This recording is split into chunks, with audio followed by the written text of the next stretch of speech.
Hai Sobat Himepa, jumpa lagi sama Himi dan Epa. Welcome back di video pembelajaran Himepa. Kali ini materi terkait permasalahan dalam ekonomi mata kuliah pengantar ilmu ekonomi mikro dengan pemateri Kak Diah Intan. Jangan lupa cek deskripsi video untuk lihat file full materi yang disampaikan ya. Happy watching!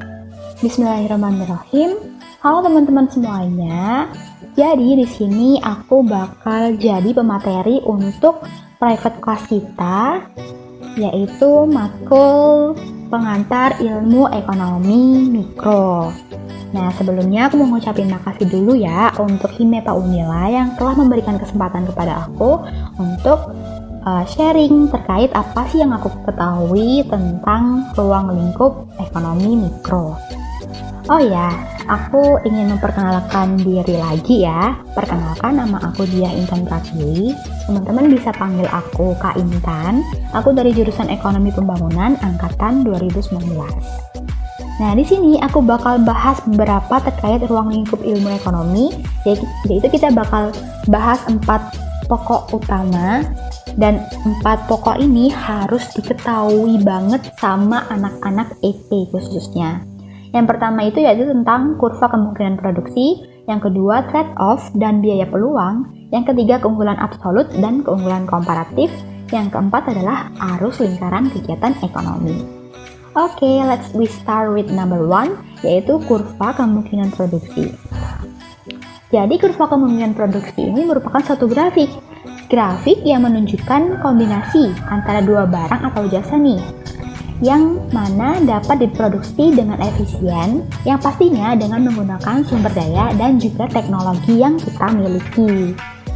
Dan sumber daya dan pengetahuan teknologi itu adalah tetap. Terus yang namanya grafik pasti ada bentuk-bentuknya kan, ada yang bentuknya lurus, ada yang melengkung, ada yang melengkung ke atas atau keluar, ada juga yang melengkung ke dalam atau ke bawah. Nah, kesemua hal itu, baik lurus, melengkung keluar atau ke dalam, itu dipengaruhi yang namanya biaya peluang. Nah, di sini aku kasih contoh tabel kemungkinan produksi, di mana di sini ada 6 kemungkinan dari A sampai dengan F. Di sini ada 2 kombinasi barang, yaitu kaos dan topi. Yuk kita langsung aja cek ke grafiknya ya, biar teman-teman bisa lebih tervisualisasikan terkait tabel kemungkinan produksi ini. Nah, di sini ada tabel hijau ini nih, dari titik A sampai dengan F, ini dibentuk dari tabel ini. Nah, teman-teman bisa langsung aja plot angka-angka yang ada di tabel ini ke grafik hijau ini. Nanti akan terbentuk titik A sampai dengan F. Nah, titik A sampai dengan F ini merupakan kombinasi yang dirasa efisien karena dia memaksimalkan penggunaan sumber daya dan juga teknologi yang dimiliki. Sedangkan apabila titik-titik yang berada di dalam warna hijau ini seperti I, K, J, ini merupakan kombinasi yang tidak efisien karena misalnya nih di titik I kita memproduksi kaos sebanyak 1 dan topi sebanyak 10, padahal kita dengan menggunakan sumber daya yang dimiliki kita bisa loh memproduksi topi itu lebih dari 10, yaitu 14 seperti yang ditunjukkan oleh titik B. Terus kalau titik-titik yang berada di luar dari zona hijau ini adalah seperti X, Y, Z, ini merupakan titik-titik atau kombinasi barang dan jasa, kombinasi topi dan kaos yang tidak bisa kita capai karena melampaui dari batas sumber daya dan teknologi yang kita miliki. Nah, itu ya sedikit penjelasan tentang kurva kemungkinan produksi. Sekarang kita akan move ke pembahasan yang kedua, yaitu trade-off dan biaya peluang. Jadi, trade-off itu merupakan suatu situasi di mana kita harus mengorbankan suatu pilihan A untuk kita mendapatkan pilihan B. Nah, trade-off ini juga disebut sebagai pertukaran. Misalnya nih dari C ke D tadi, dimana kita ingin menambah produksi kaos sebanyak 1, tentu kita harus mengorbankan topi sebanyak 3. Terus apabila kita membahas tentang trade-off, kita tidak jauh-jauh terkait dengan biaya peluang atau opportunity cost. Opportunity cost itu merupakan biaya kesempatan yang hilang karena itu merupakan konsekuensi atau sebagai pengorbanan atas pilihan yang lain. Jadi misalnya nih kita move dari titik D ke E, di mana apabila kita ingin menambah produksi kaos sebanyak 1, kita harus mengorbankan topi sebanyak 4 lebih sedikit daripada yang sebelumnya. Nah, kita bisa lebih paham jika kita lihat tabel ini nih. Coba kita fokus ke perubahan dari titik D ke E ya. Di titik D, di mana awalnya kita memproduksi kaos sebanyak 3 dan topi sebanyak 9. Terus kita setelah move ke titik E, kita memproduksi kaos lebih banyak sebanyak 1, yaitu jadinya 4 kaos yang diproduksi, sedangkan topinya itu jadi cuma 5. Jadi kita mengorbankan topi sebanyak 4. Jadi intinya, di kemungkinan produksi ini akan ada trade off dan juga biaya peluang, dimana apabila kita ingin menambah kaos lebih banyak, maka kita harus mengurangi produksi topi menjadi lebih sedikit gitu. Nah, yang minus 1, minus 2, minus 3 sampai dengan minus 5 ini merupakan biaya peluang dari trade off yang kita lakukan antara kaos dengan topi. Itu ya teman-teman, sedikit penjelasan singkat terkait kemungkinan produksi, hubungannya dengan trade off dan biaya peluang. Terus nih kita bakal move ke pembahasan selanjutnya, yaitu keunggulan absolut. Nah, keunggulan absolut ini dicetuskan oleh Adam Smith, yang mana beliau mengatakan bahwa suatu negara yang memiliki keunggulan mutlak itu bisa melakukan perdagangan internasional dengan mengekspor keunggulan tersebut ke negara lain yang dirasa kurang memiliki keunggulan mutlak yang dimaksud. Nah, terus keunggulan mutlak ini pastinya karena suatu negara itu dapat memproduksi suatu barang dengan biaya yang secara mutlak itu lebih murah gitu dibandingkan dengan negara yang lainnya. Terus biar teman-teman bisa memahami teori ini dengan lebih baik lagi, teman-teman juga harus tahu apa aja sih asumsi pokok yang ada di teori ini. Nah, asumsi yang pertama itu bahwa faktor produksi yang digunakan itu hanya tenaga kerja. Yang kedua, kualitas barang diproduksi itu adalah sama. Dan yang ketiga, pertukarannya itu nggak pakai uang, tapi menggunakan sistem barter. Dan yang keempat, kita di sini mengabaikan yang namanya biaya transportasi. Jadi intinya, suatu negara itu bakal mengekspor suatu barang ke negara lain apabila barang tersebut merupakan keunggulan mutlak dari negara tersebut dan dapat mendatangkan atau menciptakan keuntungan bagi negara tersebut. Apabila suatu negara tersebut memiliki kerugian di keunggulan yang lain, maka dia pada akhirnya akan mengimpor dari negara lain untuk menutupi kerugian di keunggulan mutlak yang lain tersebut. Misalnya satu negara A, dia keunggulan mutlaknya di produksi gandum. Lalu negara B tidak memiliki keunggulan mutlak di gandum, alias memiliki kerugian apabila memproduksi gandum. Maka negara B akan mengimpor dari negara A, mengimpor gandum, dan negara A akan mengekspor gandum ke negara B. Itu sedikit penjelasan terkait keunggulan mutlak. Tapi kita lihat lagi realisasi atau realita di kehidupan sekarang gimana. Nah, oleh karena itu David Ricardo menentang atau berargumen lain dengan mencetuskan teori keunggulan komparatif. Menurut David Ricardo, negara yang sama sekali tidak memiliki keunggulan mutlak juga masih bisa melakukan perdagangan internasional, yaitu dengan cara memproduksi atau memusatkan kegiatan ekonominya alias industri itu pada keunggulan komparatif yang dinilai komparatif secara internasional. Lalu dapat dilakukan juga dengan melakukan spesialisasi produksi dan jasa yang memiliki produktivitas dan juga efisiensi yang tinggi. Terus di sini juga ada beberapa asumsi, yaitu yang pertama 2 negara atau 2 komoditi, yang kedua perdagangan bebas, yang ketiga tenaga kerja itu bergerak bebas dalam negeri tapi tidak dalam internasional, yang keempat biaya produksi itu tetap, Yang kelima, biaya transportasinya juga nol. Yang keenam, tidak ada perubahan teknologi. Yang ketujuh, adanya teori nilai tenaga kerja. Dan yang kedelapan adalah di sini sifatnya sistem pasarnya yaitu pasar persaingan sempurna. Terus menurut Ricardo juga ada dua skema di mana suatu negara itu dapat memperoleh keuntungan dari melakukan perdagangan internasional dari teori keunggulan komparatif ini, yaitu yang pertama memproduksi barang sendiri lalu diperdagangkan dan mendapatkan keuntungan. Yang kedua, perdagangan itu nantinya akan memperluas konsumsi suatu negara sehingga pada akhirnya akan menciptakan keuntungan sendiri dari adanya perdagangan. Nah, itu ya dua skema untuk memperoleh keuntungan.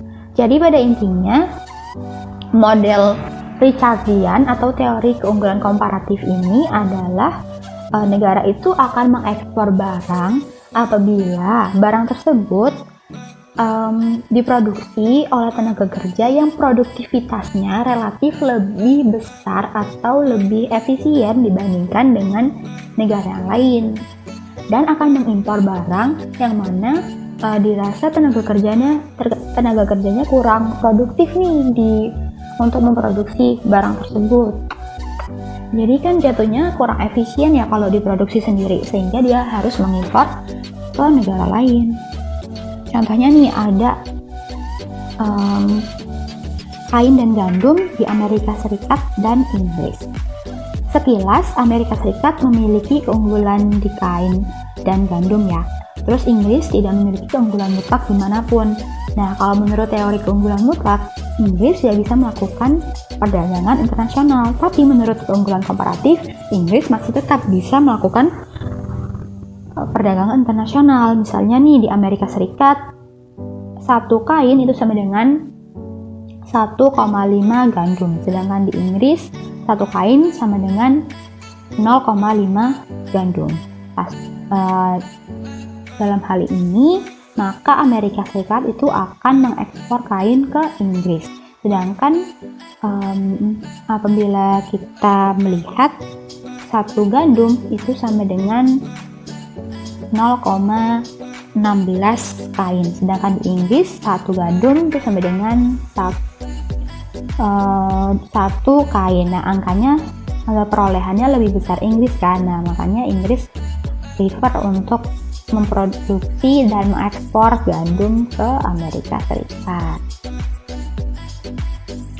Nah, itu ya sedikit penjelasan tentang keunggulan komparatif. Teman-teman nanti bisa cari referensi lain yang bisa mendukung pemahaman kalian terkait dua teori ini. Oke, kita ke pembahasan yang paling seru nih, yaitu arus lingkaran kegiatan ekonomi, atau bahasa kerennya nih, circular flow diagram. Di sini kita bakal bahas 2 sektor, 3 sektor, dan 4 sektor. Dan pastinya teman-teman juga harus tahu terlebih dahulu terkait pelaku-pelaku ekonomi yang ada di circular flow diagram ini, yaitu yang pertama ada rumah tangga konsumen, yang kedua ada rumah tangga produksi, yang ketiga ada government, yang keempat itu ada foreign sector atau masyarakat luar negeri. Jadi rumah tangga konsumen itu pastinya merupakan kelompok yang mengkonsumsi barang dan jasa yang diproduksi oleh produsen, tapi RTK ini juga merupakan pemilik dari faktor-faktor produksi. Teman-teman masih ingat nggak faktor-faktor produksi itu apa aja? Jadi faktor-faktor produksi itu ada 4. Ada sumber daya alam, yaitu ada tanah, gedung, perkantoran, atau apapun itu yang berada di atas sebuah tanah, termasuk bangunan. Yang berikutnya itu ada ada faktor produksi SDM, yaitu berupa tenaga kerja. Yang berikutnya itu ada modal. Yang terakhir ada skills atau kewirausahaan, yaitu yang menjalankan dan menggerakkan roda perekonomian di perusahaan tersebut. Nah, kalau rumah tangga produsen itu pastinya kan mereka yang memproduksi barang dan jasa kan. Nah, dalam memproduksi barang dan jasa tersebut pastinya akan menggunakan faktor-faktor produksi yang disediakan oleh rumah tangga konsumen. Berikutnya government pastinya tugasnya untuk mengatur, mengelola, dan mengendalikan supaya perekonomian ini dapat berjalan dengan lancar. Terus kalau masyarakat luar negeri, nah di sini dia perannya yaitu dapat memunculkan yang namanya kegiatan ekspor dan juga impor. Oke, kita mulai dari circular flow diagram pada perekonomian tertutup dua sektor. Kalau dua sektor berarti kita fokusnya pada RTK dan RTP aja.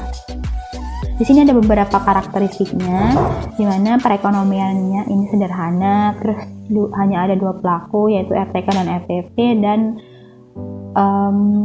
nanti di sini akan ada hubungan antara faktor produksi, barang dan jasa, serta uang di antara kedua rumah tangga tersebut. Terus keseimbangannya dari sisi pendapatan. Oke, mungkin di sini sedikit pengetahuan ya terkait MPC dan MPS. Mungkin teman-teman ada yang udah pernah dengar terkait ini, ada juga yang belum. Nah, pada intinya kalau MPC ini merupakan kecenderungan seseorang untuk meningkatkan konsumsinya apabila dia memperoleh tambahan pendapatan. Kalau MPS kecenderungan seseorang untuk menambah jumlah tabungannya nih, misal apabila dia mendapatkan tambahan pendapatan. Oke, kita ke arus lingkaran ekonomi untuk dua sektor, di mana kita fokus dari titik A, di mana dari rumah tangga konsumen itu akan menjual yang namanya faktor produksi ke rumah tangga produsen, dan rumah tangga produsen apabila telah menggunakan faktor-faktor produksi akan memberi pendapatan ke rumah tangga konsumen, yaitu berupa balas jasa. Misalnya SDA atau tanah atau bangunan itu mendapatkan balas jasa berupa sewa, lalu tenaga kerja mendapatkan balas jasa berupa wage atau upah, modal itu mendapatkan interest atau bunga, sedangkan skills atau kewirausahaan itu akan mendapatkan balas jasa berupa profit atau laba. Terus kita fokus ke titik C, yaitu di mana rumah tangga konsumen akan melakukan pengeluaran, yaitu melakukan pembelian barang dan jasa yang diproduksi oleh rumah tangga produsen, sedangkan produsen pastinya akan menjual barang dan jasa yang telah diproduksinya ke konsumen. Sederhananya seperti itu ya teman-teman untuk arus lingkar ekonomi di sektor rumah tangga konsumen dan produsen.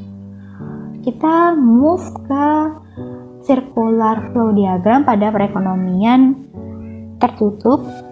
Di sini kita 3 sektor, di mana di sini ada peran dari government.